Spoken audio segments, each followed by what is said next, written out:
Good morning po everyone. Good morning, NCCC. And, pwede po ba tayong magsitayo kasi start our praise and worship. But before that, let me read to you Psalms 150.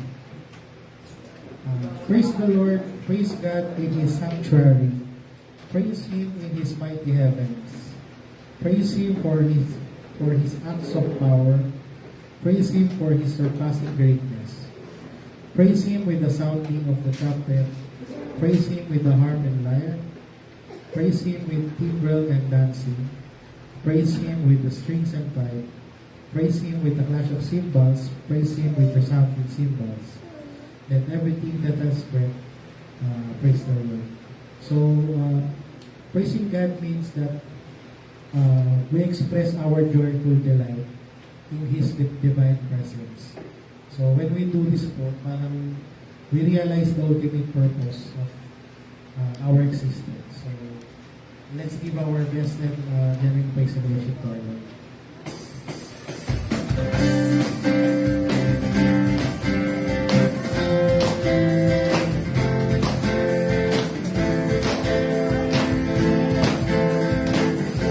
Let's praise Him.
As we continue to give our worship to our Lord, let us worship Him with, in spirit and in truth.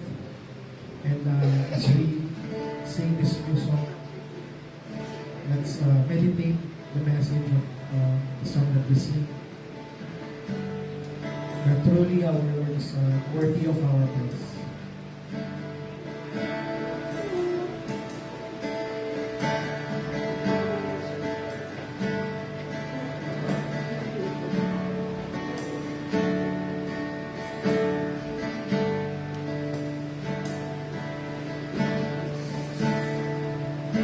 Worthy of every song that we ever sing. Worthy of all the praise we could ever bring. Worthy of every breath we could ever bring. We live for you.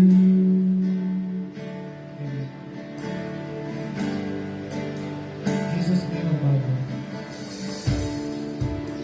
Jesus, a name above every other name. Jesus, the only one who could ever save. Worthy of every breath we could ever bring. We live for you. Oh, we live for you. Let's sing more. Holy, there is no one like you. There is none beside you. Open up my eyes and wonder and show me who you are and fill me with your heart and lead me in your love to go surround me. Amen, Lord. Truly you are worthy.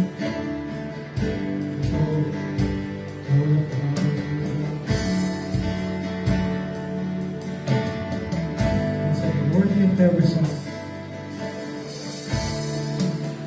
Worthy of every song we could ever sing. Worthy of all the praise we could ever bring. Worthy of every breath we could ever bring. We live for you. Oh, we live for you. Jesus' name, God.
Pwede po ba tayo magsitayo po ulit? Holy, there is no one like you. There is none beside you. Open up my eyes in wonder and show me who you are and fill me with your heart and lead me. Here belongs to those who protest their home. Holy, there is no one like you. There is none beside you. Open up my eyes in wonder and show me who you are and fill me with your heart and lead me in your love to those around me. Yes, God. Thank you, Jesus.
gather in your name, Father,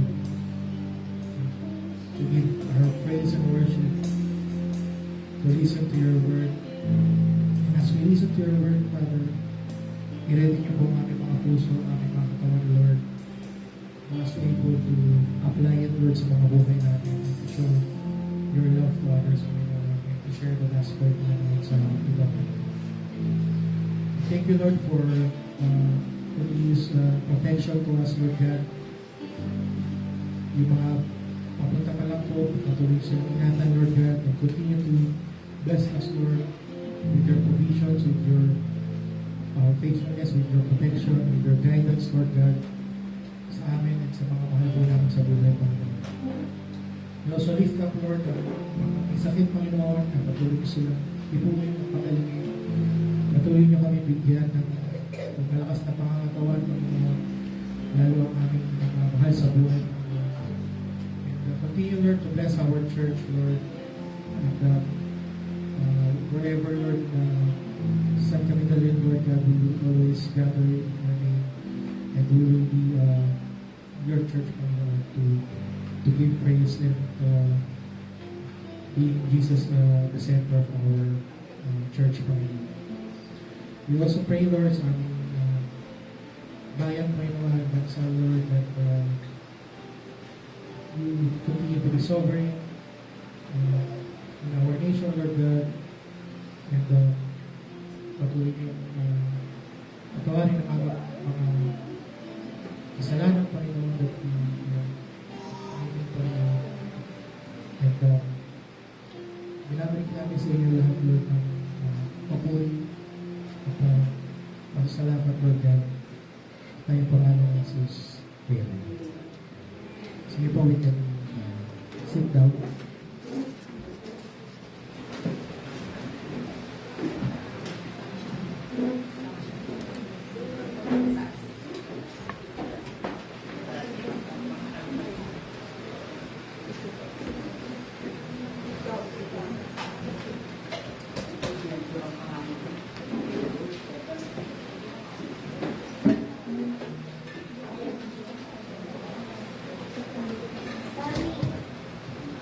Yes, of course, yung mga Sunday school sila po ay sa taas at salamat sa Panginoon at meron tayong lugar para sa ating mga Sunday school. Pwede ba nating kamayan at batiin ang bawat sa atin at sabihin po natin magandang umaga po sa inyong lahat at pagpalain kayo ng ating Panginoon.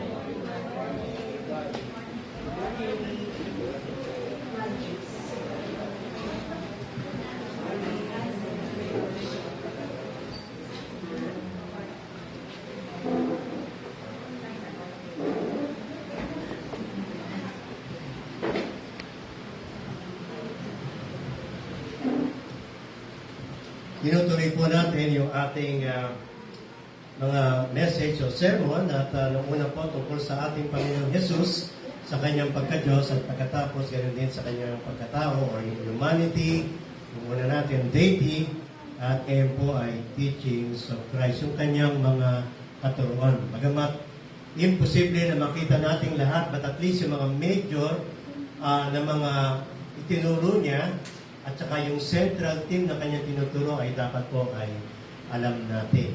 So, i-project po natin the teachings of Jesus Christ. Dito ako nakatingin. Dito pala siya. Thank you. Yan.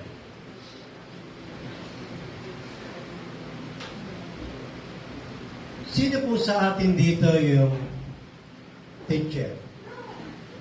Kung alam bakit ano. Si Dan, of course. Si Joy. Professor din yung iba. No?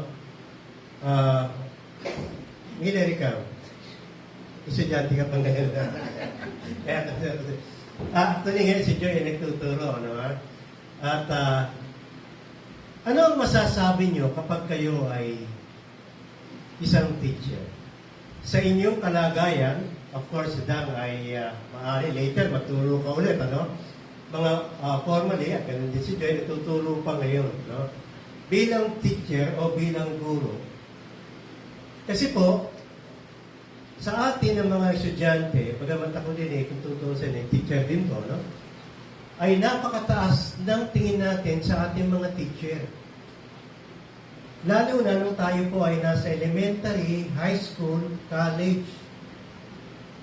Parang iniidolo natin yung mga teacher natin. Proud tayo kapag nakita natin sila sa ibang lugar. In fact, kahit retired na sila, at pagkatapos kahit sabihin natin may edad na sila, yung iba senior na rin, pag sila nagsama-sama, ang taas po ng respeto sa kanila. Naniniwala ba kayo ng mga teacher na gano'n ang tingin sa inyo? In fact, meron ako ng mga 70 years old na kakilala, nagkaroon sila ng gatherings para magkasama-sama sila, anong tawag doon, yung magka-eskwela, yun, tama. Tapos, in-invite nila yung teacher nila nung time na yun, maybe 88 or 89 years old, something like that. At pagkatapos nagkaroon sila ng gatherings, imbitado ko at nakita ko sa kanila, lahat sila sobrang senior na. Pero kita ko po yung gaano ang respect nila sa kanilang mga teacher. Halimbawa, si Joy, si Dan, ano ang feeling nyo nung kayo po ay teacher? At ikaw, Joy, hindi lang malamang sa maaaring economic na mga, sabihin natin, pangailangan o yung sweldo, hindi bilang teacher, ano ang masasabi mo bilang teacher? Kahit yan, ako nang bahala magpasa. Nagulat siya. Ano ang mahirap, ano ang mabigat, ano ang... kasi, for sure, it is a serious responsibility as a teacher. Okay. So, sa elementary teacher ka, so mga emotional, mga ano, no? Ikaw daw, ano masasabi mo sa pagtuturo o bilang teacher? High school teacher po. Okay, so high school. Ang mahirap po sa pagiging guro, siguro alam mo Joy. Mahirap sa amin tumahimik kapag alam namin may dapat kami ituwid sa estudyante. So the same with family. Sometimes hindi namin maiwasan na hindi tama sa ano, kahit minsan nami-misinterpret, nami-misunderstand kami. Kasi there's something in us being a teacher that we want to make them straight na hindi pa nila nakikita sa kanila. Yes. Sa madaling salita, hindi lang basta academic. Kasama yung emotional, psychological na itinuturo natin kahit hindi mo pa subject yun. Kahit ang pinag-aaralan nyo ay Filipino, English, Math, Social Studies, bahagi ng pagtuturo mo kung paano mo i-project sa iyong pagtuturo, hindi lamang yung lesson, maging maaari yung buhay natin, yung psychological being, emotional experience, nung time na yan habang nagtuturo ka. At plus, yung integridad ng teacher ay napakahalaga. Kaya kita po natin, madaling ma-social media, ang teacher, kapag may nagawa silang o nasabi sila sa kanilang mga estudyante. So, yung responsibility, no? At saka yung honor, at saka yung integridad, marami ang nagbabantay sa kanila. At nakakalungkot, yung mga bata, kung maaari, gusto mo talaga silang matuto eh. Hindi lamang tinitreat niyo sila na estudyante, no? In fact, may nakita ko, I think sa China, habang pumapasok, prep naman to, kinder. Ang galing ng teacher. Kasi bawat isa, nasa pinto siya, binabati niya, nagbebeso-beso sila, at nandoon. Ang sarap ng feeling, pati yung mga estudyante. Pero siguro kung na-experience ng estudyante ay yung teacher, ay medyo, anong tawag no? Medyo mataray at saka ano, hopefully hindi kayo, no? Kasi wala sa mukha yun. Elementary kami, ang teacher namin, lagi kami nagkukwentuhan ni Junior, kapatid ko, talaga namang takot kami. Kaya pag may assignment siya, in fact, ang teacher ko nung grade 1 ako ay si Mrs. Paz, kung ako malilimutan. Pag uwi namin, hindi pa ako nanananghalian, ginagawa ko na yung assignment ko. Pero okay po siya at mabait na teacher, pero stricto siya. Minsan maganda yung balancing ganun. Hindi lang pwede na yung teacher parang kaibigan, parang beso-beso, ganun. Kailangan meron din respect at saka at least takot yung estudyante para makita niya yung kanyang pagsunod ay maayos at kumpleto kung paano niya tingnan ang kanyang mundo. In fact, dumating po sa buhay ko nung ako ay nagpas na ng medyo 40s or 50s, na-miss ko po ang pagiging estudyante. Ewan ko, no? Ewan ko sa inyo. Kaya ako po ay kumuha ng theology sa Alliance. In fact, hindi makapaniwala. Sabi niya, buti tinili mo. Sabi ko, actually, nami-miss ko ang maging estudyante. Doon sa tinatawag nating formal settings.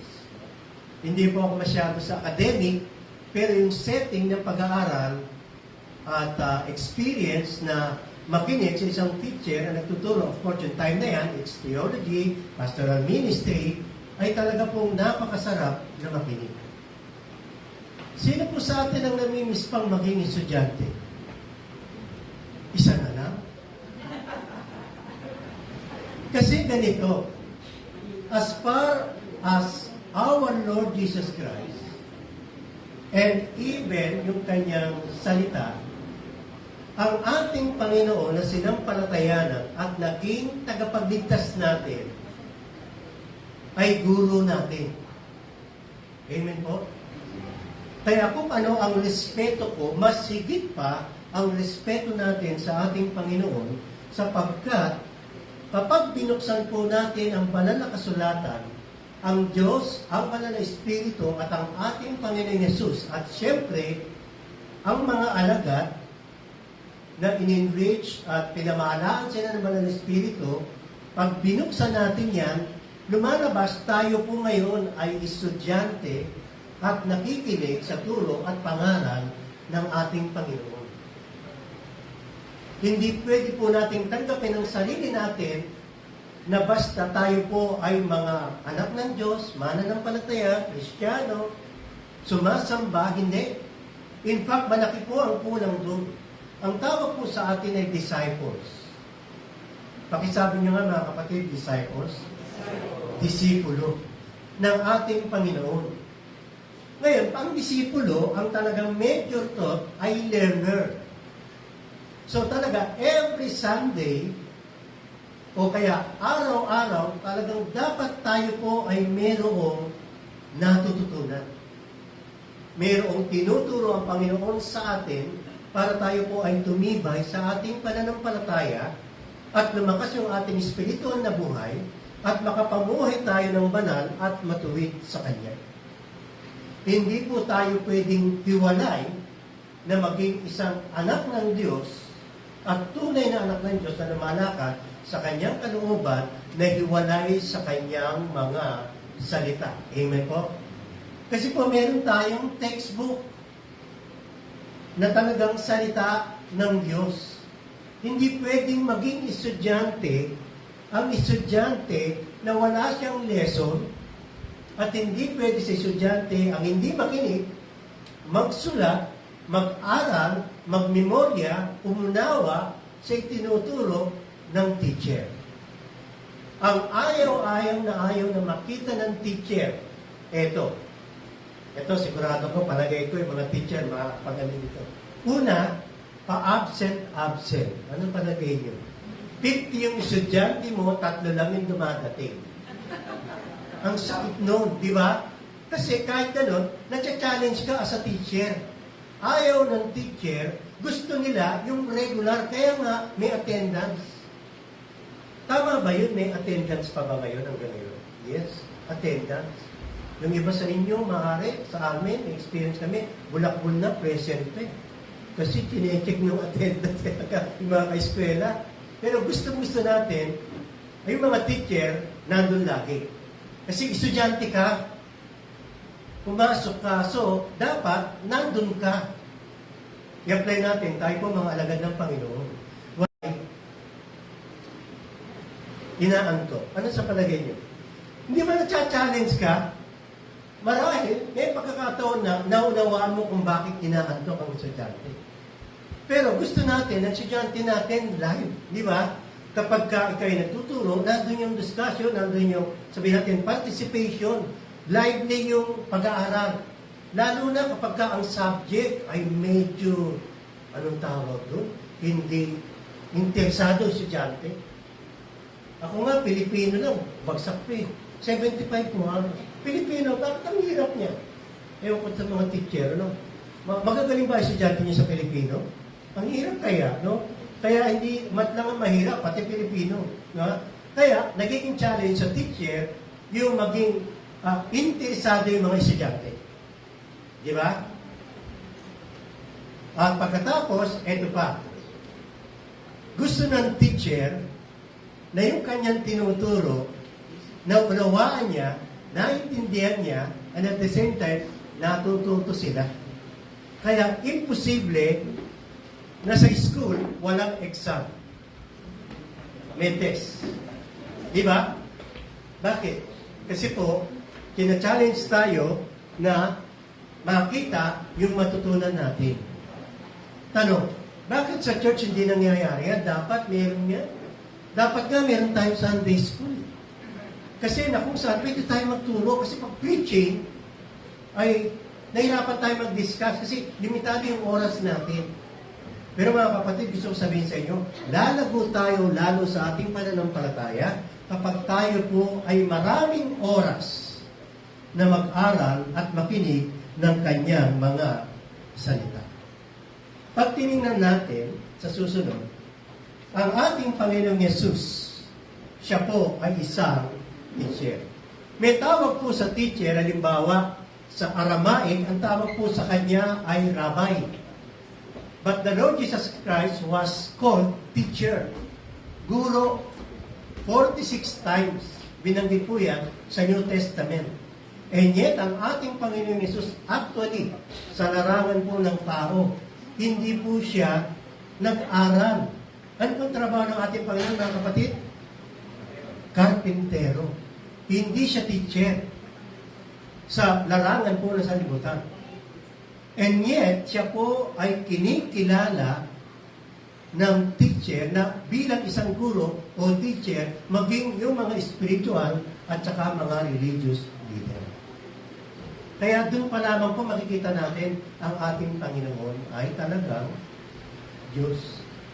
Mahirap po na mamaya makita natin yung kanyang mga itinuro ay mga merong otoridad at talagang kanyang mga itinuro talagang merong kapangyarihan at totoo sa buhay ng isang tao.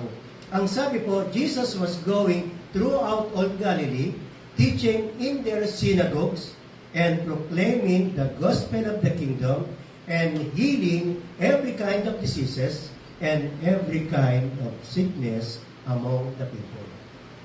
So siya po pala ay nagturo at pagkatapos siya po ay nagpagaling at pagkatapos siya po ay makita natin pumunta sa iba't ibang mga bayan maging sa loob ng sinagoga at siya po ay kinulala ng teacher.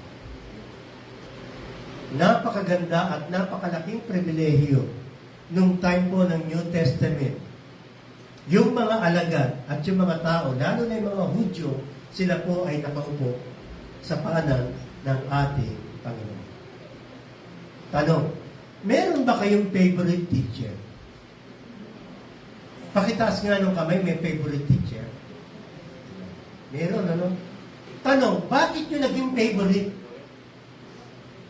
Kasi mataas ang grade nyo? Hindi. May dahilan, ano? Minsan, ako din po meron, pag iniisip ko, yung teacher na yan, ay bukod sa magaling na magturo, panakaibigan pa. Kami mga binata, paborito namin teacher, una, pag nagkukwento kami, kasi maganda yung teacher namin. Meron ganun eh, no? Dapat pumunta ko, ay ganun eh. Pero, ang isang nakikita po namin, yung ugali, attitude, at buhay ng teacher. Favorite siya sapagkat malapit siya sa kalooban. Kaya pag tinanong natin, hindi lamang po yung galing pagtuturo, kundi kung paano siya makisama doon sa mga kanyang mga estudyante. Naalala ko lang ngayon, si Kuya Oscar, ang asawa niyang si Eve. Imagine po isinama po ako kasi pupunta sila sa ibandang, I think San Mateo yan, at dadalawin nila yung teacher nila. Teacher actually nila. May dala siyang gifts, isinama ako kasi gusto nilang sharean. So siniran po namin. Maybe that was a couple of months ago. Ibig sabihin, ganun ang impact. Nung nalaman niya na may sakit, gusto niyang puntahan. Yung relasyon ng estudyante sa teacher ay napakabigat. Kaya kayo po mga teacher, kasama na ako doon.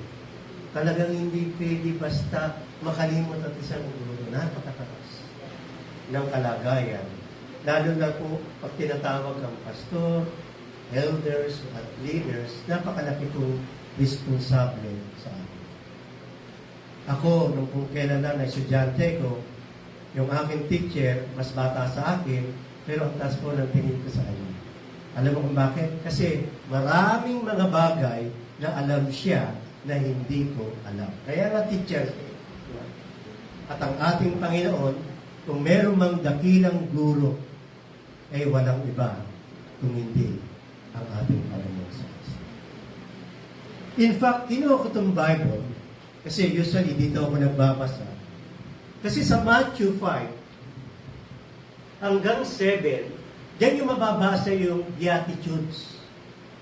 Pero hindi po nagtatapos doon sa mga unang talata ng verses 1 to 11. Actually, hanggang chapter 7, tuloy-tuloy ang turo ng ating Panginoon. At pagkatapos, nakita po natin, merong impact sa bandang huli yung kanyang pagtuturo. Tingnan nyo verse 1. Ang sabi po, and he opened his mouth and taught them, saying, then, makikita po natin, blessed is the poor, are the poor in the spirit, for there's the kingdom of heaven. Blessed are those that mourn, for they shall be comforted. Blessed are the meek, for they shall inherit the earth, etc., etc. And then, nakita po natin, nagturo siya ng about salt and light, anger, and then fulfillment of the law, divorce, oath, lust, at marami pa pong iba, even retaliation. At pagkatapos po, pagdating sa chapter 7 at mga huling talata, ito po yung sinabi. Nang marinig ng mga tao yan, and when Jesus finished these sayings, the crowds were astonished at his teaching, for he was teaching them as one who had authority and not as their scribes. Matapos na ang pagtuturo ng ating Panginoon, ang mga tao, yung Tagalog ng astonished, namangha sila. Marahil siguro kung makikita natin ang mga mukha na, talagang nakagano. At siguro habang nagtuturo siya yung chapter 5, 6, and 7, ang mga tao talaga namang nakikinig. At marahil, nagugulat sila. In fact, sa mga ibang sulat, itatanong nila, saan galing yung kanyang natutunan? Kasi yung time po niyan, meron na po silang mga tinatawag na School of Theology. Isa po sa professor ay si Gamaliel. Kung ako nagkakamali, na ang estudyante niya ay si Paul. Pero ating Panginoong Yesus ay wala po na isulat na siya po ay sumama at naging estudyante sa isang theology. And yet, yung mga tao, nung nagturo siya, gulat na sa ating Panginoon sapagkat gusto niyang makarinig at malaman at makilala ang ating Panginoon. Sino yun? Si Nicodemo. Siya po ay actually isang religious leader na mataas. And yet, pumunta siya sa ating Panginoon para makinig. At marami pang iba. Ang kanyang mga alagad po ay hindi lamang po mga Hudyo, mga leader, mga tax collector, maging maaari ng mga ibang mga maaaring mga hindi na rin ng mga sumusunod sa kanya. Pero particularly, of course, yung kanyang mga kababayan sa mga Hudyo. Kasi yun po yung kanyang pinaka-estudyante at pinapangaralan at pinuntahan para mangaral ng salita ng Diyos at ng karya ng Diyos. Wala tayong mabasa rito, ano po? Sana meron no? Kung papaano gumawa ng lesson. Yung mga teacher natin, meron ba kayong lesson plan? Yes. Kami din no? Kahit alam mo na yung tinuturo mo, binabalikan mo, nag-update ka, tinitingnan mo sa bagong mga estudyante mo kung ano ang mas appropriate. Kaya lagi kayong nag-aaral Kaya yung teacher, nag-aaral din siya. At kami din, bilang nangangaral, nagtuturo, talaga pong at least mga oras, talagang kailangan magbasa at mag-aaral. Yan ang dahilan kung bakit maaari yung iba sa atin ayaw mag-preach, ayaw magturo, lalo na dito sa harap. Hindi lamang minsan, may social pressure, of course. Pero siyempre, isa po sa nahihirapan, nung ako po'y bago, ano ko ituturo ko? Kahit nababasa ko na, talagang kailangan ko pa rin matuto. Kahit paulit-ulit, memorya ko na yung iba, na malimutan ko, pero pagdating sa harap, nahihirapan ako. Aminin po namin yan. In fact, may ginawa na, imbitahan po ako sa isang mother church na medyo malaking kongregasyon. Kasi po, kongregasyon namin, 30-20. Medyo nahirapan pa po ako doon. Talagang bihira kasi ako. Pero sa isang mother church na invite ako, hindi ko po tinanggap. After 2 years, sabi ko, hindi na po ako makalusot. Sabi niya, no, you have to speak. Alam mo, actually, 3 months pa yun. Hirap na hirap ako. Hindi ko alam kung saan ako magsisimula. Hindi ko alam kung ano ipipreach ko, ano ituturo ko. Salamat na lang sa mga teacher, may lesson plan, no? Wala namang binigay. At least kung may anniversary, may team, pero wala. Ang problema ko, haharap ako sa mga tao, pagdating doon, anong sasabihin ko? Siguro, babasahin ko na lang. Okay, yun. In fact, ang handa ko po nun, siguro mga 6 to 7 pages, sinulat ko talaga. Kasi nung time po yun, walang mga ganyan. Natagan. Halos talagang wala. Hindi ako halos lumalabas sa bahay at pagkatapos sulat. Sabi ko, siguro pwede na to. Siguro kasi sabi niya, magsasalita ka mga at least 45 minutes. Nagpas na to. Haba, 5 to 7 pages Yung po yung nakakatakot sa mga bago. Talaga, meron din kami gano'n. Nung nag-speak na ako, pagpunta ko po sa harap, naku, first time, alam niyo, pagka naka-elevate yung pulpit, tapos nakita mo sila, parang kayo, nakatingin kayo sa akin ganyan. Pagtingin na gano'n, naka-elevate pang gano'n, hindi ko alam paano ako magsimula.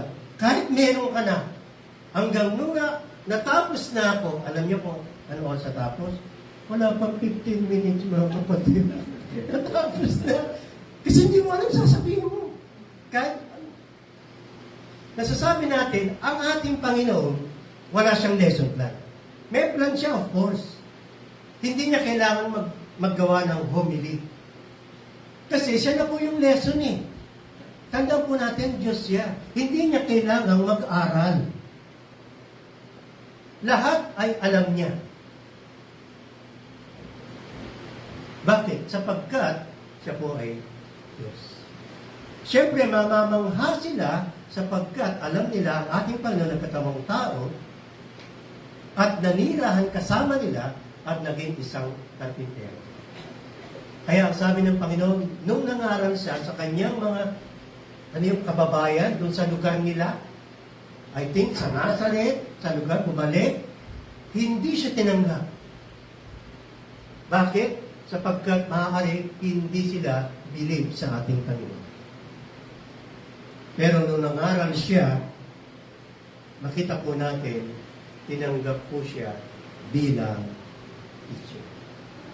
At marami na siya po ay naging teacher ng mga iba't ibang may estado sa buhay. Kung titingnan po natin, Jesus Christ's teaching remains central to understanding Christian doctrine. Unawain natin.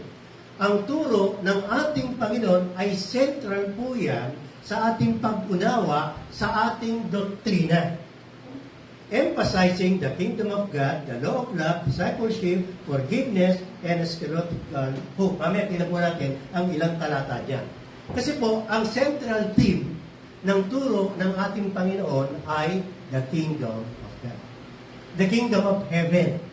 Kaya yung mga parables at mga turo niya, yan po ang pinatutulungan. yung tinatawag na the kingdom of God and the kingdom of heaven.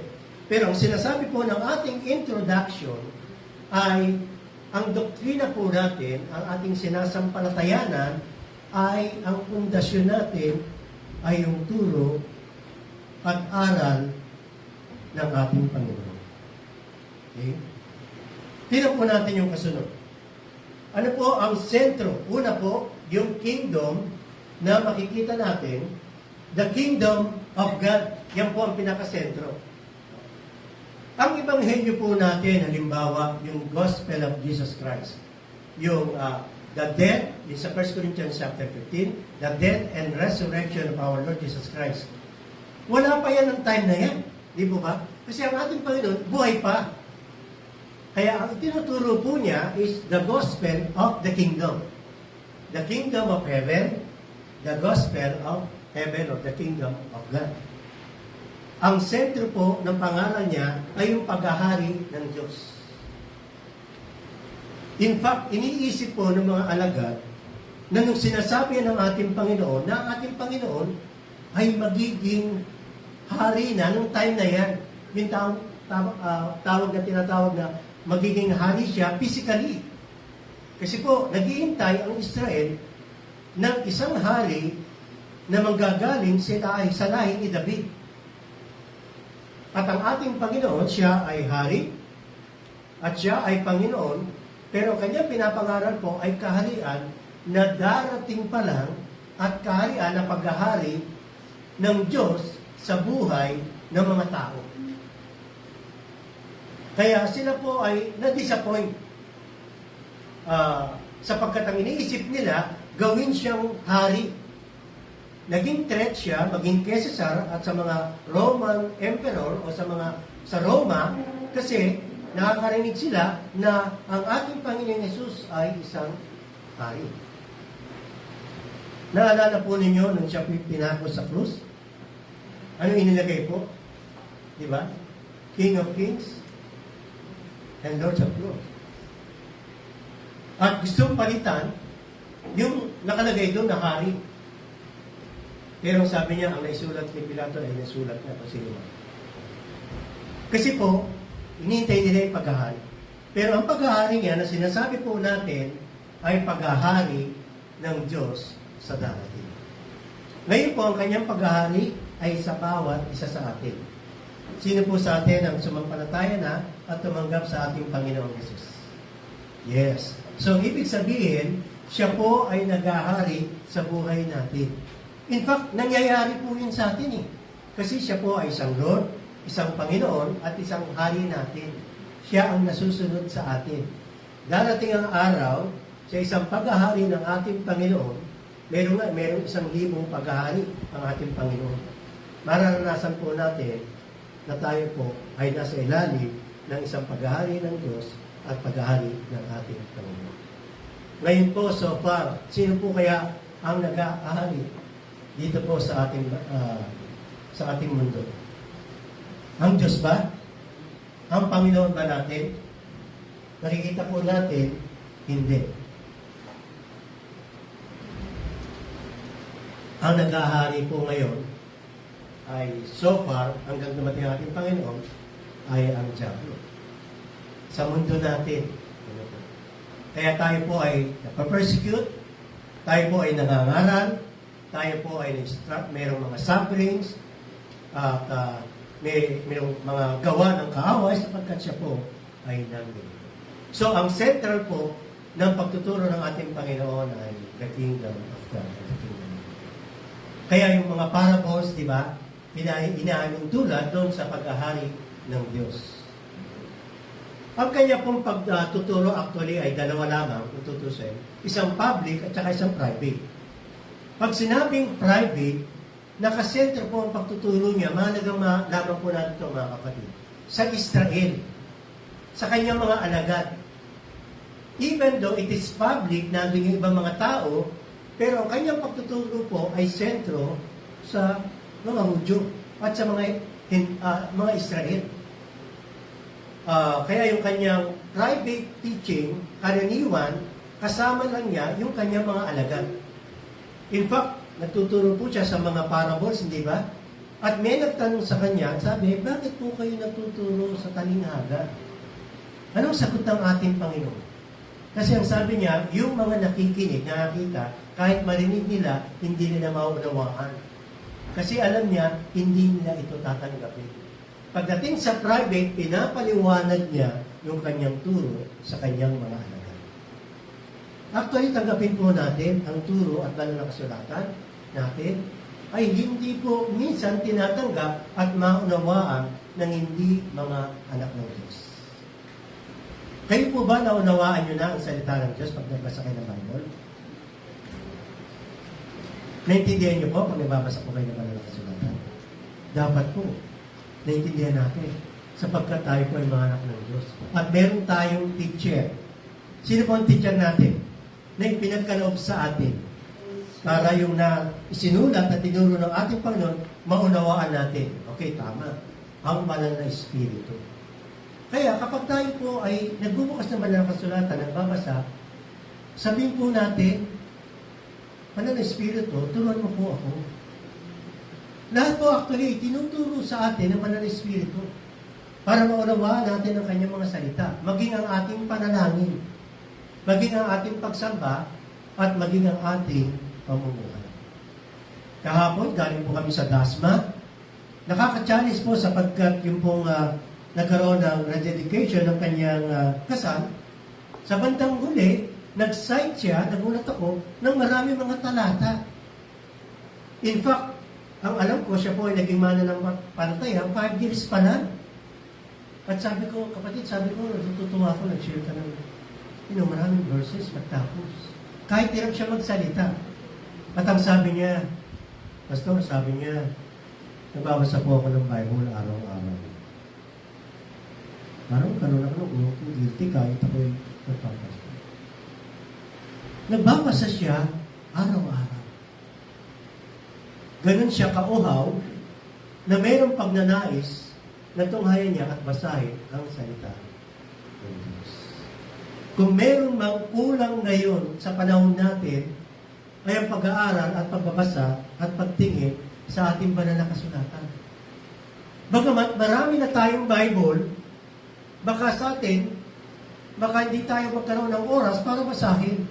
Alam po ba ninyo sa banal na kasulatan? Sa ating bansa, marami na po tayong Bible bukod sa ganito. Ako, marami po akong ganitong mga Bible na kung saan, hindi pare-pareho, pero hardbound. Sa atin po, sa ating cellphone, iPad, laptop, may Bible. Tama po. Pakitaas nyo nga yung cellphone nyo may Bible. Yan. Lahat tayo. Di ba? Kasi ito nga yung ginagamit ko eh. Sa ibang bansa, bawal. Sa atin, pwede. Balang araw, baka maging bawal. Hindi natin alam. Pag di pa dumating ang Panginoon. Pero, naniniwala tayo sa rapture, tayo kukunin ng ating Panginoon. So ngayon po, magbasa tayo. Tingnan natin, alam po yung ating pananampalataya. Gusto niyo po ba ng biyaya at blessing? Pakitas ng kamay. Yes. Lumalakas po tayo at pinagpapala tayo ng Diyos kapag tayo po ay nagbabasa ng kanyang banal na salita. Maraming lumalapit sa akin, maging sa message, maging iba pa. Meron sila siguro mga problema, depression, iba, etc. Pero, wala naman minsan marami experience sa panalangin at sa pagbasa ng banal na salita ng Diyos. Ang tanong, saan ka kukuha ng kapatid ng kalakasan? Wala naman ako nun eh. Ako din kumukuha ng kalakasan sa panalangin at sa kanyang mga salita. Of course, nakaka-encourage po tayo kapag narinig natin sa ating mga kapatid na kayo ay dinadalangin natin. Pero ang kalakasan natin at kapangyarihan at biyaya ay ang salita ng Diyos. Ang ating Panginoong Hesus tinukso, tama? Ano po ang ginamit niya? Ano ang ginamit niya? Ang salita ng Diyos. Bakit? Kasi po ito yung karasan natin. Sa Ephesians chapter 6, ang tawag po sa banal na kasulatan, weapon natin. Armas natin laban sa mga lalang ng kaaway. Nakakalungkot, meron po ako nakitang Kristiyano, pagka mayroong sakit, o kaya parang inaaliyan ako anuman, kimuha ng Bible, pinapatong dun sa ulo. Nagulat ako, matagal ng mananampalataya, teacher pa namin sa parang Bible school, pero nung time na yun, nung pumasok kami, kasi may sakit doon, gano'n, pinapanalangin, pinapatungan ng Bible. Sangayon ba kayo? Parang hindi ako sangayon. Kasi parang magic na. Hindi po. Actually, pag meron kayong nakaharap na mga halimbawa, demonyo at kaaway, hindi natin iharap na lumayas ka. Hindi. Bakit? Kasi hindi po ito parang magic. Mismo, yung pong nakasulat at salita ng ating Panginoon, ang kinukuha natin. Hindi po natin ito makakabisado at mabasa-basa kapag tayo natulog, nilagay natin sa ulo. Naintindihan niyo po yun? Minsan, nagiging parang mystery at saka misteryoso o kung ano man ang tawag doon, na parang ganito yung pagkatuto natin. Kasi tayo lalo mga Pilipino, nasanay tayo sa mga tradisyon, sa mga pamahiin, sa mga kinikilos ng mga tao. Kaya ito po, dala-dala natin sa ating mga Kristiyano, yung mga ginagawa natin yan sa ating pananampalataya at sa ating pamumuhay at mga tradisyon natin. Ang totoo, pinapalitan natin ang turo ng pananakasulatan doon po sa ating mga ginagawian. Madiretso po nga kayo. Di po ba ang sabi natin, ang authority natin? Ano authority po natin? Ang salita ng Diyos. Yan po yung una nating statement of faith. Our authority is the word of God. Ibig sabihin ng authority, ito po ang kapangyarihan natin. Ang kapangyarihan sa buhay natin. Mas makapangyarihan sa lahat ng buhay natin mula sa ulo hanggang sa paa natin. Meron akong tanong sa inyo ngayon. Meron ba kayong kinatatakutan, mga kapatid? Actually, pag meron, ibig sabihin, hindi po taos at tama ang ating pagkakilala at pagtanggap sa kanyang mga salita. Ang pangalawa po na makikita natin sa turo ng ating Panginoon, may binanggit siya the greatest commandments. Bagamat ito po ay utos na mababasa natin, pero ito may kinalaman actually kung paano tayo mamuhay at makitungo sa ating Panginoon at sa ibang tao. Kasi po, pag makikita natin, ang sabi ng ating Panginoon, you shall, what? Love the Lord your God with all your heart, and with all your soul, and with all your mind. This is the first and great commandment. At pagkatapos, and the second is, you shall love the Lord, you shall love your neighbor as yourself. Parang naging dalawa na lang, ang nagsabi po niya ng ating Panginoon. Saan po ba galing ito? Ano ang kanyang binatayan? Ilan po ba yung utos na sinabi at binigay, lalo na po doon sa Mount Sinai? Ilan po yan? 10 yan. So, 10 commandments. Yan po ang sinusunod ng mga religious leader at ng kanilang mga disipulo. Pagdating sa ating Panginoon, hindi niya binasang isa-isa.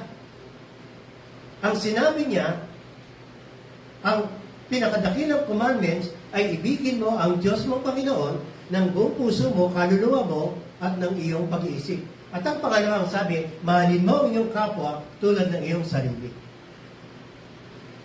Assignment. Pag uwi po ninyo, tingnan niyo po yung 10 Commandments. Yang dalawang yan, parang summary po yan. Perhaps maybe 1 to 6 o 1 to 7, pagkatapos yung kabuuan, yung pangalawa. Yan po yung pinakautos sa atin. Yan ang mangyayari kapag sinunod po natin yung kautusan. Mamahalin natin ang Diyos ng buong puso natin. Pangalawa po, mamahalin natin yung kapwa natin gaya ng ating sarili. Ano po ang mahirap sundin? Bagamat makikita po natin, sinabi ito ng Panginoon na ganito. Yung 10 utos o ito.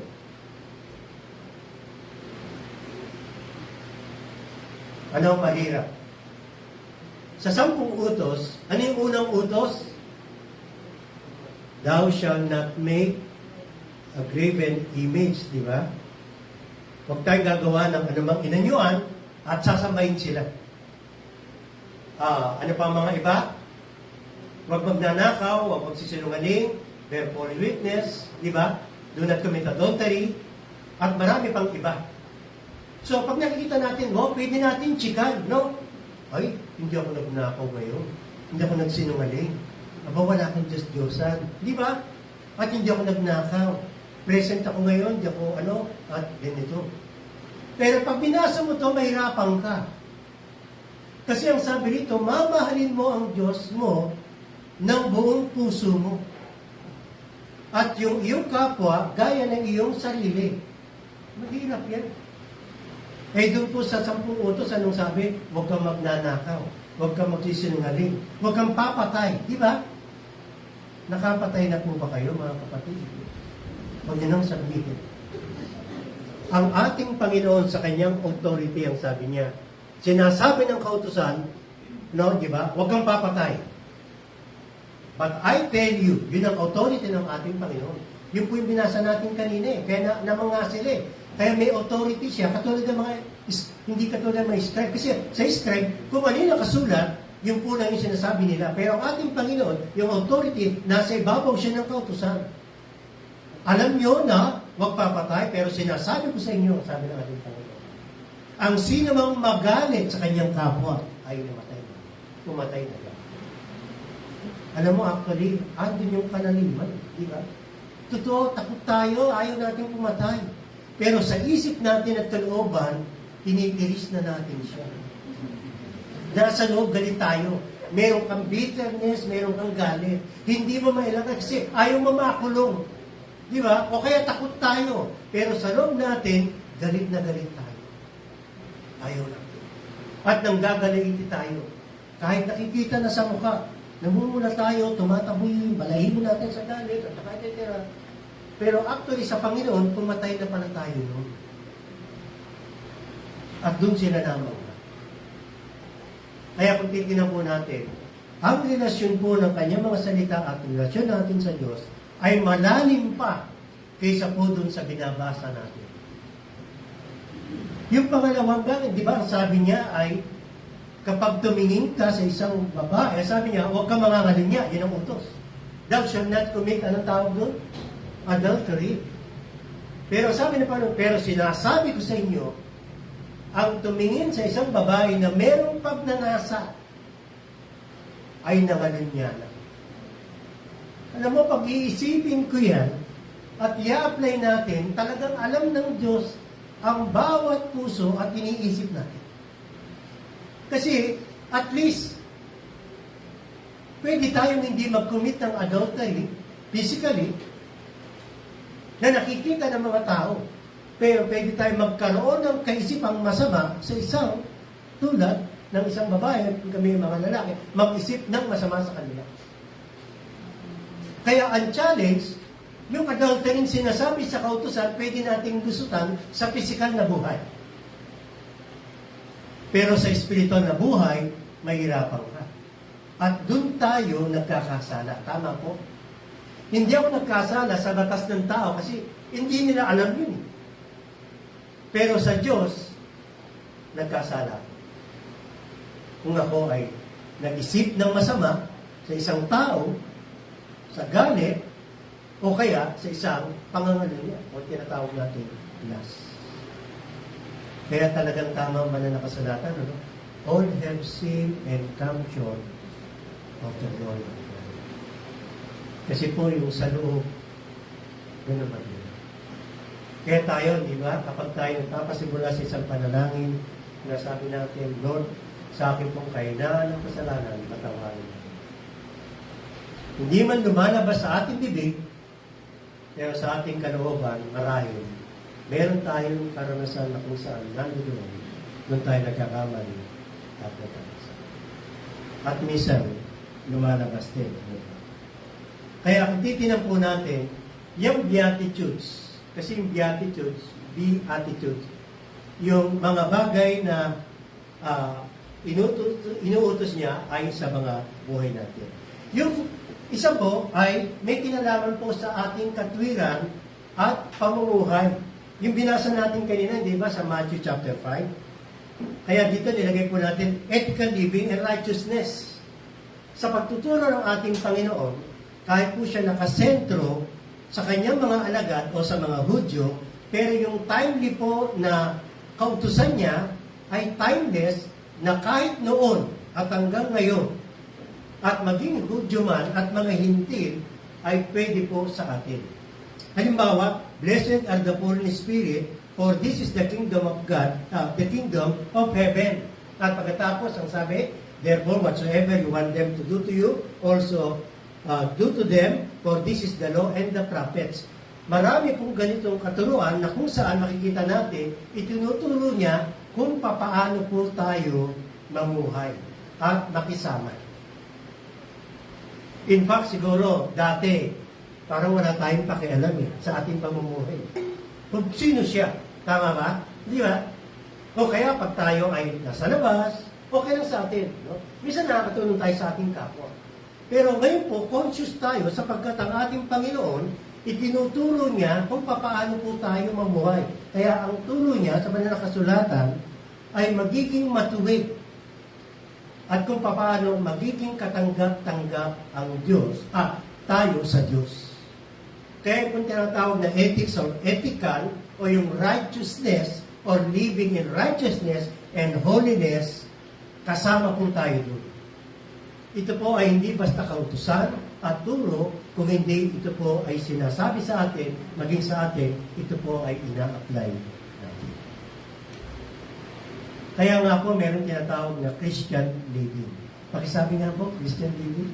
Kasi sa isang Bible school, kasama yan. Meron silang Christian living. Kasi tayo mga Kristiyano ay namumuhay sa turo ng kanyang banal na kasulatan. Hindi po sa turo at tradisyon na ating pong mga nakasanayan at nakikita sa iba. Kaya ang buhay po natin dapat nakapattern sa turo ng kanyang mga salita. Siguro ang challenge sa atin, ang ating pong pamumuhay ay dapat po ay sumusunod sa katuruan ng ating Panginoon sa Kristo. Kasi tayong lahat po ay mga alagad ng ating Panginoon. So, ethical, living, and forgiveness, righteousness. Yung isa pa po ay forgiveness and reconciliation. Kasi may binanggit po siya sa kanyang katuruan na tayo po ay dapat magpatawad. Marami po niya naturo sa kanyang tinuturo sa kanyang mga alagad na kung saan kapag tayo po ay nagkasala sa ating kapatid, ang sabi, pumunta ka, di ba? If you, brother, sins against you, go and tell him and his fault between you and him alone. At pagkatapos, makikita po natin dito kung paano po tayo kumilos pag tayo po ay nagkasala. Therefore, if you bring your gift to the altar and then remember that your brother has something against you, leave your gift there before the altar and go your way. First, be reconciled to your brother and then come and offer your gift. Hindi lang pala tayo, mga kapatid, sumasamba. Mahalaga pala sa atin ang relasyon natin sa ating mga kapatid at sa ibang tao. Yan po ay kasama sa turo ng ating Panginoon. Kapag tayo po ay na-offend tayo o kaya tayo po ay nagkasala sa ating mga kapatid, ang sabi, dapat nating puntahan. Utos ng ating Panginoon yun. No? Isa yan sa buhay po natin bilang kanyang mga anak. In fact, ang sabi po, mas mabigat Sasamba tayo sa ating Panginoon at pagkatapos meron tayong alam na merong problema tayo sa ating kapatid, dapat puntahan natin siya at mag-reconcile tayo at humingi tayo ng tawad. Amen po kayo? Yes. Kasi bakit po ako at tayo ay sasamba at magtuturo, meron naman tayong problema sa iba.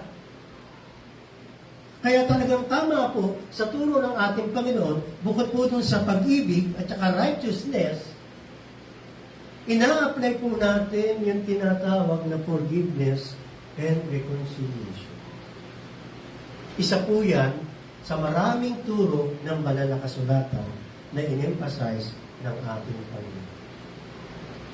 Kapag ikaw ay mayroong problema, wala kang forgiveness, wala kang reconciliation, meron kang bitterness, nangangaral ka o sumasamba ka, anong tawag doon?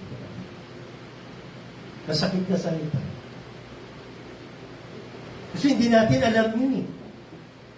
Marami kang problema sa panloob, and yet nandito ako at nandito tayo, at tayo po ay pumupuri sa ating Panginoon. Di ba? Ang tawag po doon ay hypocrisy. Hindi totoo.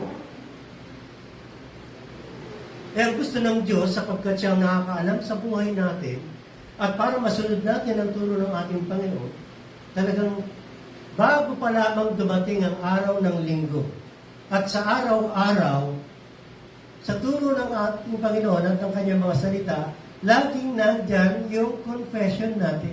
Di ba? Mingi tayo ng tawad sa ating Panginoon. Bagamat tayo po ay pinatawad na ng ating Panginoon at meron na tayong kaligtasan. Pero gusto nating mamuhay ng matuwid at katanggap-tanggap sa ating Panginoon. Amen. Sa amang lugar, anumang oras, at anumang trabaho at kalagayan natin sa ating buhay Kristo. Ang maganda lang, salamat sa ating Panginoon, tayo po ay pinatawad na ng ating Panginoon. Kaya ako po, kahit po sabihin natin, sa edad kong ito at maging sa ating paglilingkod, hindi po pwedeng hindi lumabas sa bibig namin at sa bibig ko ang paghingi ng tawad sa isang kapatid o sa mga kapatid na aking nagawa ng kasama. Maging ito ay sa pamilya at asawa, sa anak, at maging sa iba. Bakit po?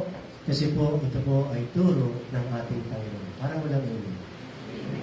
Ito ay turo ng Panginoon. Isa pa pong tema ng ating Panginoon ay yung tinatawag na discipleship. Layunin po natin, no? Hindi lamang po noon, kung hindi hanggang ngayon, tayo po ay mga alagad ng Panginoon. Ang mabigat nga lang, kasi ang sabi ng Panginoon, yung halaga ng pagiging alagad, ang sabi niya, kung gusto mong sumunod sa akin, ang sabi niya, let him deny himself and take up his cross daily. Tapos ang sabi niya, so likewise, whoever of you does not forsake all that he has cannot be my disciples. Kaya maganda, alam natin to. Okay? Maganda po sa pagbabasa po natin ng turo ng ating panataban na kasulatan. Nakikita rin natin yung kahalagahan po yung tinatawag na context. Pakiulit niya, context. Pakisabi po sa kasama niyo, context. Pakisabi rin yung audience. Kasi sa pag-aaral po, pakikinig ko at pag-share ko po doon sa mga may karanasan ng pagtuturo, napakahalaga niyan. Kasi nung ako po nasa Bible School, tinuro yan, absent ako. Kasi yung teacher ko, hindi rin tinuro yan. Parang ang lahat ng tingin ko sa New Testament, pag binasa ko Old Testament, applicable na sa atin, pwede nang maging sermon. Okay. Ibig sabihin, pwede ko nang gawing sermon, at kalimitan, nangyayari, nagiging spiritualizing. Alam niyo po ba yung spiritualizing? Lahat, ina-apply ko spiritually, na pwede nating ipamuhay at gawin. Pero pag tinitingnan ko, parang, teka, magkaiba pala ito. Ang audience nila, ang kanyang mga alagad. Ang audience niya, ang mga Hudyo. Ang audience niya ay iba. At hindi po ngayon. May pagkakaiba po yung tinatawag na context. Kaya pala ang sabi po, kapag nag-aral tayo at mangangaral tayo, kailangan exegesis. Ibig sabihin, kung ano sinasabi ng banal na kasulatan, siya po yung ating ibabagi at dapat nating sundin. Kapag ka ang itinuturo mo, ikaw, pinapasok mo sa Biblia o sa iba, tao po doon, eisegesis. Galing sa iyo, hindi papunta doon. Ang natutunan namin minsan, meron na kaming sermon. At pagkatapos, hinahanap na lang namin, anong tawag doon? Ng teksto. Ay, ito maganda to. Bakit to? Mali po yun. kapag po tinatawag na exegesis, so yung talagang pinag-aaralan natin, verse by verse, bawat talata, yun po ang tama ng pag-interpret ng banal na kasulatan sapagkat makikita natin yung konteksto. At minsan kasi nag-shortcut din kahit po yung mga teacher ng Biblia, yung nangangaral, may outline na sila, lalagyan na lang ng verse. So, kaya madali pong makita yun. Pero actually hindi, dapat po ay umupo at basahin pa ulit-ulit yung konteksto at saka para ma-interpret po natin yung tama. Okay, hamunin po natin, lalo na po yung matatagal ng mga Christian. Sa ating pong mga kaalaman at maaaring tinuturo, tinagawian o tinatanggap at ipinapangaral natin, itest natin. Kanino kaya talaga ito sinabi? Ito po ba ay sa atin ngayon o sa darating? Magbigay tayo ng halimbawa. Naalala nyo, no? Ang ating Panginoon, mayroong isang mayamang lalaki na lumapit at nagpatira pa sa ating Panginoong Yesus. Naalala niyo, mga kapatid? Di ba? At ang sabi niya, gusto niya magkaroon ng buhay na wala hanggan. Gusto niya maligtas. At ang lalaking ito, ang sabi, sunod mo naman ang kautusan. Aba, sinunod niya na lahat ng kautusan. At ang sabi ng ating Panginoon, ito, okay, sige, meron ka pang kulang. Ang sabi niya, ibenta mo, anong sabi? Ang iyong kayamanan at pagkatapos ibigay sa mga tapat. Di ba? Nalungkot yung mayaman. Bakit? Kasi bigat nun. No? At umalis siya na malungkot. Ang sabi ng ating Panginoon, napakahirap pumasok ng isang napakayamang tao sa karya ng Diyos. Tanong, kung ang pastor at ako ay magiging dogmatic, eto nandito susunod sa ating Panginoon. Ang lahat ng sumunod sa ating Panginoon, ibenta natin ang lahat ng ating mga ari-arian at pagkatapos yung proceed niyan, ibibigay natin sa mahirap. Actually, walang masama doon. Pwede yun. Lugi kayo doon kaysa sa akin. Pero ang tanong, pwede ko bang sabihin sa inyo yun? At kung hindi nyo ginawa, ay sasabihin ko kayo ay nagkasala. At pilitin, bagamat may gumagawa niya. No? Pero actually, ang kausap niya, yung ruler na yun, na isang mayaman, na yung sa time na yun, alam niya na ang lalaking ito ang nagiging hadlang sa kanya, sa pagpasok sa karya ng Diyos, ay ang kanyang kayamanan. Kung ito context po natin, marahil hindi kayamanan ang hadlang sa atin. Merong hadlang sa ibang tao na hindi kayamanan, pero hirap siya sa pagtanggap at pagkilala sa Diyos at sumunod sa utos ng ating Panginoon. Iba yung kanyang hadlang sa kanyang pagpasok sa karya ng Diyos. Kaya po, pag titignan natin, mayroong prinsipyo dito na dapat tingnan at yun ay napakalaga sa tumitingin ng mga salita ng Diyos. Okay po kayo? Kaya huwag kayong basta-basta maniniwala, mga kapatid. Huwag tayong basta-basta tatanggap sa mga ginagawa, maging mga pastor at iba pang mga turo. May time pa po, mga 10 years ago, nauso po yung mga tinatawag.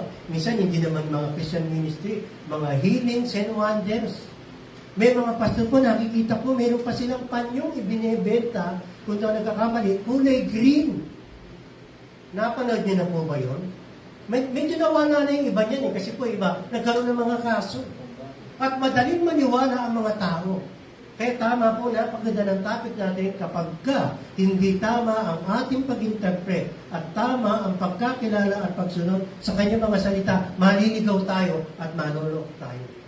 At ang sabi, sumulat lamang daw sila at pagkatapos mag-email sa kanila, at least magbigay sila ng donation ng mga $10 pataas at makakatanggap na sila ng handkerchief na ito ay pagka ginawa nyo, ay talagang gagaling kayo at yayaman kayo.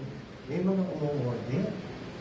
At ang sabi, kapag mas malaki ang donasyon mo, $100, $200, mas makapangyarihan. Grabe. Nakabili ba kayo ng panyong? Imagine. Nangyayari yan, maging sa mga minsan, sa mga sumamalataya, sapagkat napakalayo ng tulong sa mga. Meron pa akong nakita, sabi niya, kung nanonood ka ngayon, ipinanalangin kita, alam ko ikaw ay ganito at ganito. Meron kang sakit na ganito, meron kang kagalit na ganito, sinasabi ng Panginoon sa iyo, gagaling ka, at pagkatapos ikaw ay magkakaloob. At ipapanalangin kita ngayon. Pag nanonood ka, nakaranas po ako, aba, parang sa akin nagsasalita. Parang alam niya yung buhay ko. Parang tama. Nakita niyo na po yun? Actually, sa dami po ng nanonood, maaaring may tatama doon. Sigurado yun. Di ba? Pero ako, malayo sa akin kasi ang sabi, meron kang bukol sa loob. Sa bukol, wala akong bukol ng time na yun. Ibig sabihin, talagang sa dami nakikinig, pwede po mangyari yun. At pwede sa mga tao na sumunod kahit na mga mana ng pangata. Kahit hindi pa Christian. In fact, sasabihin nga nila, okay yan, kasi gagaling ako dyan. Bakit pagdating na po sa mga prosperity, health, di ba? Gagawin ng lahat ng tao yan. At ang sabi ito mabigat. At kung ikay nakikinig kayo, pagagaling kita, mananalangin ka, yung kamay mo para tayo mayroong point of contact, yung kamay mo, ipatong mo sa iyong TV. So, lapit naman sila, pinapatong. At iba. Ano masasabi nito, mga kapatid? Kung nagagawa yun, yung audacity na sabihin ng mga ganon, marami pong mga nakakalungkot. Parang ma-abuse tayo, mga kapatid, pag hindi natin alam. Naloloko tayo. Doon lamang po sa low, di ba? Ako, naloko na dyan. Sa dami pala nung kanyang mini-message kasi only. Mamaya may papasok kasi po sa dami nang nag-message pa. Ako, nakapagbigay ako, kala ko, anak ko. Low. Buti na lang, 20 pesos na. Meron po kapatid, 15,000 pesos.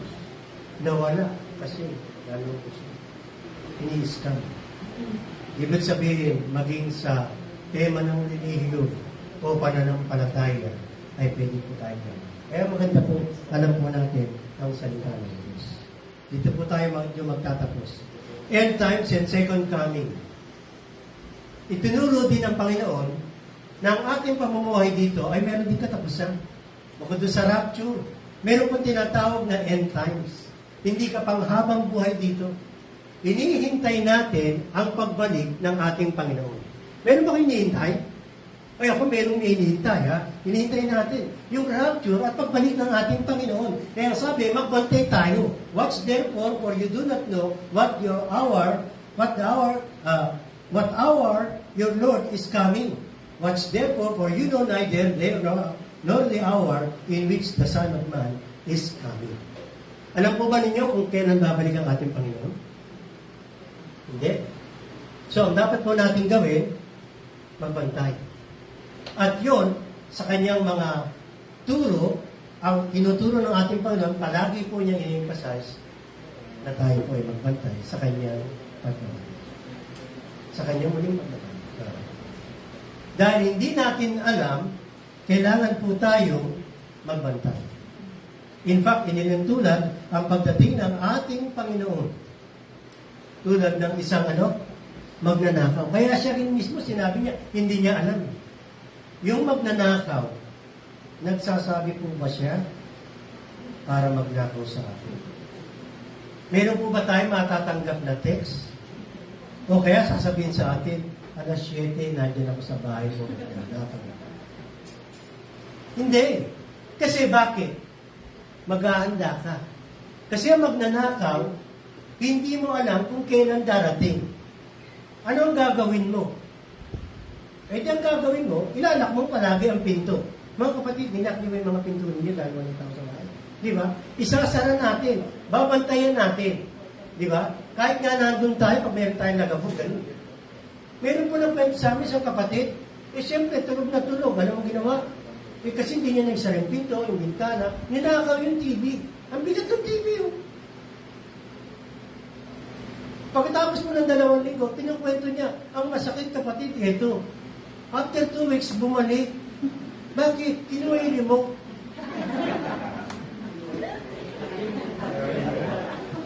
Meron palang ganun. Tawa ko ng tawa. Ako'y din ninanakawan eh. Ang nakakalungkot, marami po sa mga buhay natin ninakaw ng kaaway sa atin sapagkat hindi natin alam. Marami mga anak ng Diyos ninanakaw ang turo at katotohanan ng kaaway sapagkat dinadaya tayo ng kaaway kapag hindi natin alam ang katuruan ng banal na kasulatan at turo ng ating Panginoon Kristo. Mawawalan tayo. Tayo po ang nawawalan kapag hindi natin binabasa ang kanyang mga salita. Na-abuse tayo, naloloko tayo, maging po sa ating pananampalataya. Hindi lamang po pera at materya ang nawawala sa kanyang mga anak, maging lalo na po yung mga katuruan at blessing ng Panginoon na galing sa kanyang mga salita. Kaya bilang po conclusion natin, ang turo po ng ating Panginoon ay nagtuturo po sa atin sa ating pamumuhay para po sa kabanalan natin. Kaya dapat po natin i-anticipate din sa pananampalataya ang pagkarian at pagdating ng karya ng Diyos sa buhay natin. At sa pag-aaral po ng kanyang mga salita, ating pagsumikatan ng kanyang mga turo ay makita sa buhay natin ang buhay ng ating Panginoon hanggang siya po ay bumalik at makasama natin. Amen po? And since ang message po natin, topic natin, ay teaching ng ating Panginoon. Saan po matutunghayan ang turo ng ating Panginoon sa Kristo? Saan po? Yes, sa banal na kasulatan. Especially sa New Testament. So siya po nang yung basahin natin. Huwag po tayong maniwala at bumasa ng mga iba bago ang kanyang banal na kasulatan. Para makita po natin yung katotohanan at malaman natin ang kamalian na makikita po natin sa iba. At katapos-tapusan, nagbibigay po ito ng kalakasan, kaunlaran ng buhay natin habang tayo po ay naghihintay sa ating Panginoon. Amen po? Siguro maganda sa Sunday, tayo naman na mag-share. Ano ang natutunan natin? Ano po? Itong nakaraang linggo at sa araw-araw nating pamumuhay. Baka meron tayong ma-share, lalo po sa ating discipleship, tungkol po sa pinangaral at tinuro ng ating Panginoon. Tayo po natin po at tayo po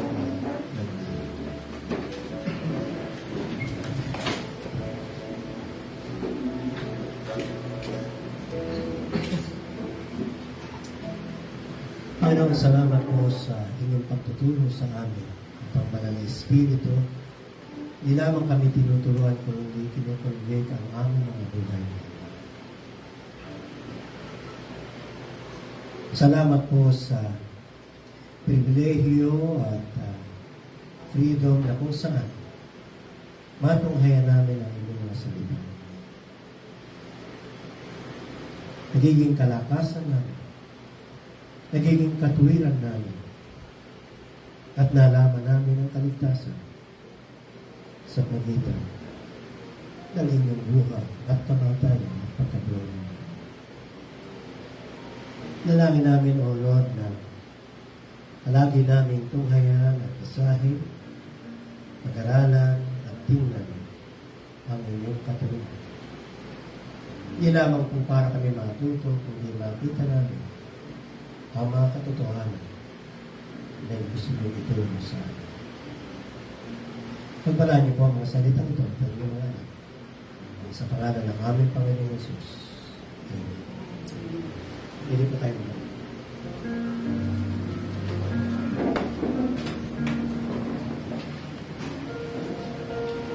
Yan na po natin yung ating pagkakaloob sa ito. Alam ko ay kung meron kapatid na mag-share dito, pero siguro po ay of course po sa ating pagsamba at pagtunghay, tayo po ay nagkakaloob sa ating Panginoon. At nakita po natin maging sa kanyang mga salita na tayo po ay nagkakaloob ayon po sa ating mga kaya, ayon po sa ating kalooban, ayon po sa minabuti ng ating puso. At ang pagkakalo po natin ay isang pagpupuri at pagpapasalamat sa mga bagay na tinanggap natin mula sa ating Panginoon. So, yun na po natin. Ano, sa umaga pong ito ay tanggapin po ninyo ang kaloob na inyong mga anak sa umaga ito. Sa kaluwalhatian, sa kabutihan at katapatan, sa kaganapan ng gawain maging sa inyo po. Pagpalain niyo po ang bawat isa sa mga kinapunan. Sa pangalan ni Jesus. Amen.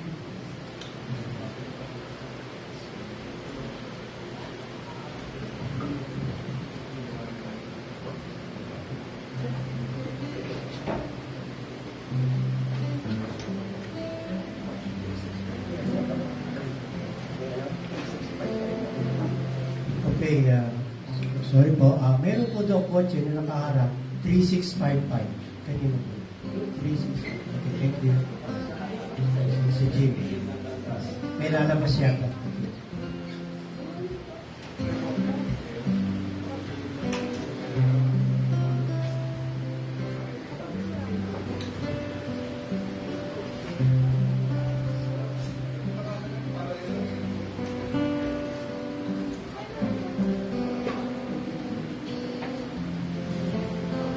Okay, bago po tayo bubukas sa isang panalangin, siguro mamaya, nakita ko ang kapatid na Dylan, mamaya siya magko-closing prayer sa atin. Medyo madilim sa inyo, okay lang po yan? Okay, mamaya buksan natin ang Dylan. Announcement po bago po sa ating closing, okay? God bless po sa ating mga kaloob, okay? Ang ating pong pananambahan dito po sa lugar na to ay actually hanggang April po tayo kung wala pong magreklamo ng mga homeowners, no?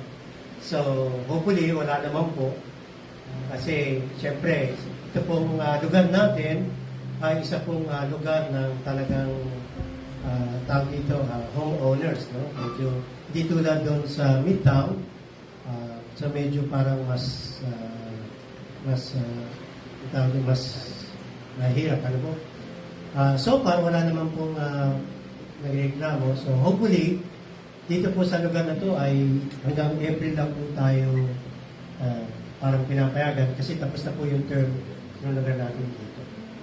At hopefully, salamat sa Panginoon, meron naman po tayong lugar na pupuntahan. Yan po ay sa Midtown, malapit lang doon sa lugar nila SJ at nila Raya. Dito po lang, malapit po yan, malapit sa McDonald Marcos Highway, katapat lang po yan ng Burger King, no? Kaya mas malapit. Hopefully, sana ay ito po ay matapos agad. At mas malaki po yun kaysa dito. At i-announce ang pupunan natin yan every Sunday. So, salamat sa Panginoon, may lugar na naghihintay sa atin. Ang Burger King po ay hindi natin parang, hindi na tayo maaaring makabalik doon sapagkat meron naman tayong lugar. Plus, nire-renovate po yun, hindi natin alam kung kailan yun matatapos. At, so, salamat sa Panginoon, meron po tayo. Ganito.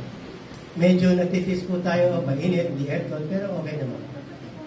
And of course, welcome din natin yung mga kasama natin nanonood ngayon. So, nalalaman nila at sinasabi naman po natin yan maging sa ating Facebook o sa SCC.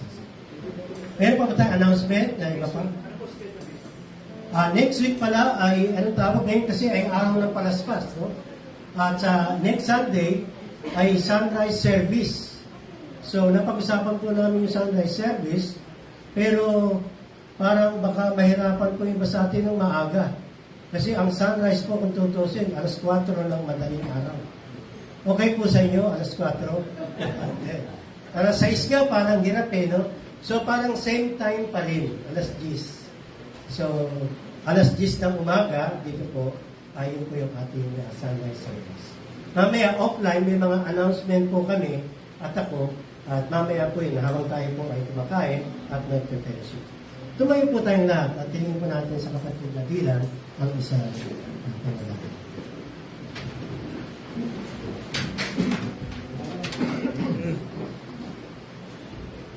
Tayo po'y manalangin mga kapatid. Our Heavenly Father, we are grateful for this opportunity to gather in this place. Alam po namin na kayo po ang nagdudulot, nagbibigay ng lahat ng aming kinakailangan.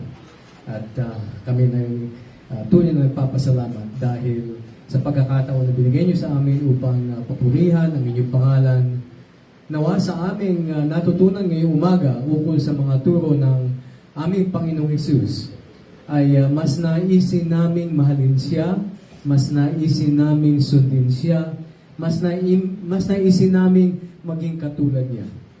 Ultimately, Panginoon o Ama, ang layunin ng buhay Kristiyano ay ang tinatawag namin Christ-likeness. Ang mamuhay na nasa imahe ng aming Panginoong Hesus. Nawa, sa bawat gagawin namin at sasabihin namin sa darating na linggo, yung trabaho ng aming mga kamay, yung tahak ng aming mga paa, kung saan man kami pupunta at kung ano man ang aming gagawin. Nawa ang buhay naman ay maging kalugod-lugod sa inyo. Tanggapin niyo ang aming pasasalamat at papuri. Ito ang aming dinadalangin sa matamis na pangalan ng aming Panginoong Hesus. Amen.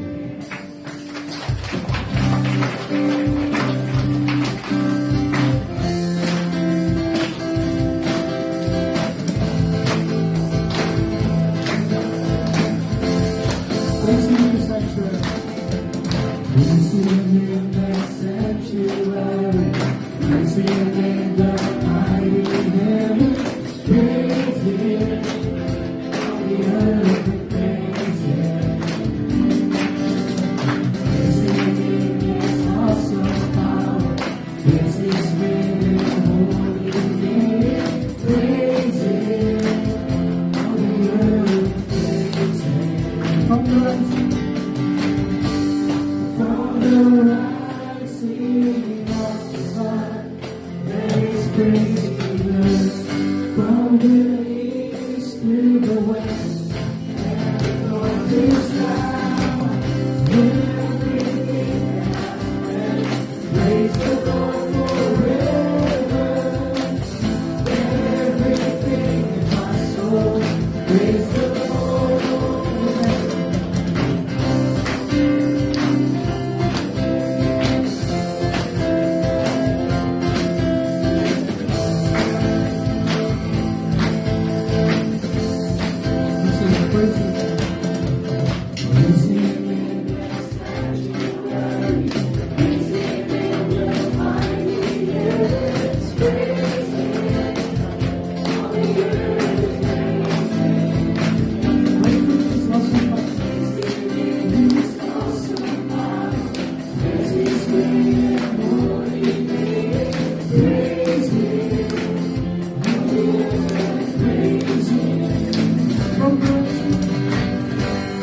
From the rising of the sun, let His praise be heard. From the east to the west, and the north to south, everything has breath. Praise the Lord forever. Everything in my soul, praise the Lord. Everything has breath. Praise the Lord forever. Everything in my soul, praise the Lord. From the rising of the sun, let His praise be heard. From the east to the west, and the north to south, everything that has breath, praise the Lord forever. Everything in my soul, praise the Lord. Everything that has breath, praise the Lord forever. Everything in my soul, praise the Lord. Praise the Lord. Praise the Lord. God bless Zion. Pwede po ulit tayo upo as yung receive po yung ating